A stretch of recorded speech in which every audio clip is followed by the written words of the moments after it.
C'est épouvantable, c'est l'enfer, c'est inhumain de laisser des patients dans des conditions comme ça. Marie-Hélène et ses collègues ont fait de leur mieux pour soigner les résidents du CHSLD de Cap-Saint-Ignace. Mais devant le manque de matériel et de médicaments, des résidents sont demeurés sans soins de base, sans être changés pendant des heures. Le principal symptôme de la plupart des patients est la diarrhée.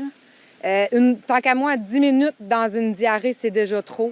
On n'avait plus de verre pour donner de l'eau. Ça a été amorti avant qu'on ait les concentrateurs d'oxygène. On n'avait même pas de Tylenol en suppositoire pour mettre aux patients qui étaient incapables d'avaler des Tylenol en comprimé. Et ceux qui sont pas bien, on n'avait rien pour les soigner.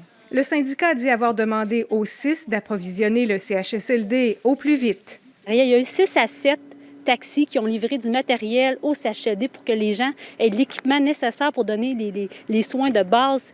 Tout ça aurait dû être là, genre prêt à l'ouverture. Puis en plus, il n'y avait aucun gestionnaire sur place, aucune personne de l'employeur. C'est nous qui avons demandé à dépêcher quelqu'un sur place. On arrive à la deuxième vague, une situation comme ici à Cap-Saint-Ignace, ils ne sont pas prêts. C'est anormal. Ils ont fait quoi? 18 des 43 résidents sont touchés et autant d'employés. Selon la porte-parole du CIS, le matériel, les médicaments étaient disponibles et un responsable était en poste. La priorité, c'est la sécurité, mais c'est certain qu'on doit vous dire que c'est une situation exceptionnelle puis qui est allée très rapidement dans le contexte actuel. Oui, ça a bousculé le travail, mais les gens qui viennent en renfort, ça va aider à stabiliser les équipes puis ramener les soins de base parce que c'est ça la préoccupation actuelle, de donner tous les soins de base aux résidents.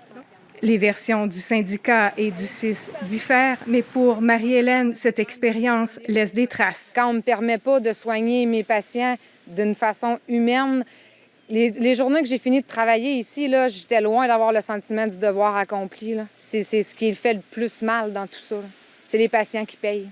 Ici Guylaine Bussière, Radio-Canada, Cap-Saint-Ignace.